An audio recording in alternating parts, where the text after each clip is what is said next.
Other ways for us to lower the cost of living as well as massive debts would be to lower the cost of education and healthcare. One quick way is to get rid of the Department of Education.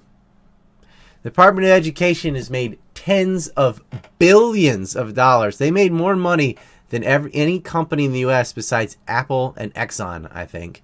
They're right up there with Google. And they did it by this way. They borrow money at a low interest rate, and then they loan it out at a higher interest rate.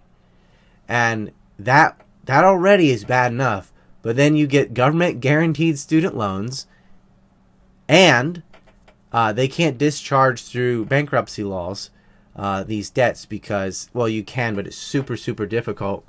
And that only increases moral hazard.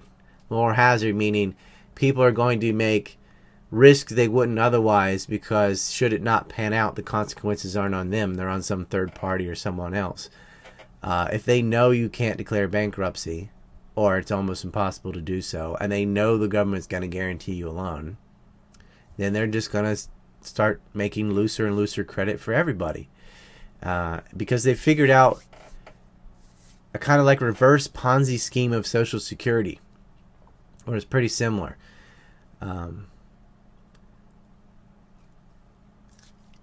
Essentially, there's always a new crop of suckers. And people now are wondering whether it's even worth it to go to college or not.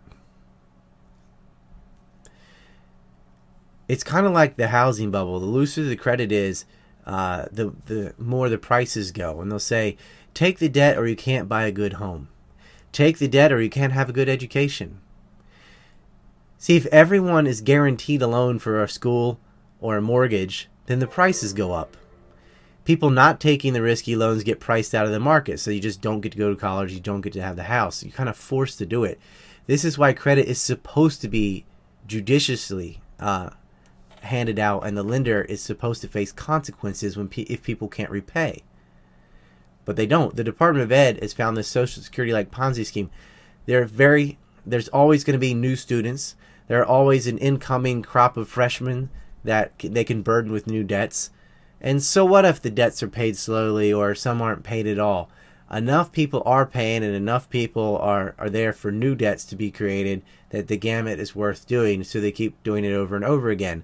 And instead of addressing why it costs so much to go to college, Democrats are running around talking about raising new taxes here and there on how we're going to pay for it. Why would you pay for or prop up an overpriced industry when you could just reduce the price? Then nobody needs to borrow. Instead, they're making the bubble bigger. Oh, we're going to tax this corporation or this or that, and then we're going to dump that money in, which is just going to make it cost more, which is going to make the debt larger. The colleges understand how much the students are given in credit, and they adjust the prices accordingly. Do you get this? And paying for it through taxes still isn't free. It's just putting the burden on someone else. Now someone else has to pay for somebody's education, and the price is as high as they can make it, and they're not going to stand for it. Lower the price by getting rid of the Department of Ed. It's an expensive middleman. Get rid of guaranteed student loans. Problem solved. Just how it was before this started. People didn't have to take out the equivalent of a mortgage to go to college before. They didn't have to do that before there were guaranteed loans.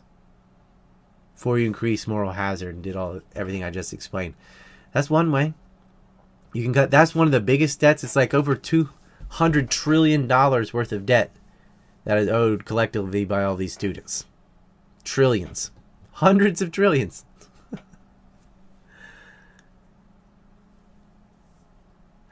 So anyway, in the fleeting attempt to make education affordable for all, they did the exact opposite. They made it unaffordable for everyone. And there's also diminishing returns. People want an education, generally. But they decide that it's better to forego on that because they would be paying off that education for the next few decades in many cases. It's not worth it. So they just don't go to school. The cost of medical school, law school, engineering, and so on also create a hidden cost for higher health, higher court costs, higher engineering for building, etc. because those people have to pay off their medical school loans and their law school loans, etc. So you charge more. What we need is less government, not more. We have to stop pointless wars for the MIC. Why are we going to war for MIC profits? We're going to war not even for that. That's like a side business. We're going to war because we're lobbied by a foreign power. And we all know what the GCL's name is. But you can't say it on here.